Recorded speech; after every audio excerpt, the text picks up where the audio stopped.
আসসালামু আলাইকুম। আজকে দেশের নেতৃবৃন্দকে সঙ্গে নিয়ে জাতির যে গুরুত্বপূর্ণ দায়িত্ব পালন করতে আমরা এসেছি, আল্লাহ তার জন্য আমাদের জন্য রহমত বর্ষণ করছেন। আল্লাহর রহমত নিয়ে আমি এই ঘোষণাপত্র পাঠ করব।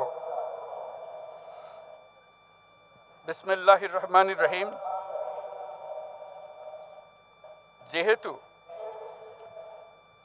উপনিবেশ বিরোধী লড়াইয়ের সুদীর্ঘকালের ধারাবাহিকতায় এই ভূখণ্ডের মানুষ দীর্ঘ 23 বছর পাকিস্তানের স্বৈরশাসকদের বঞ্চনা ও শোষণের বিরুদ্ধে রুখে দাঁড়িয়েছিল এবং নির্বিচার গণহত্যার বিরুদ্ধে গণপ্রতিরোধ গড়ে 1971 সালে 26শে মার্চ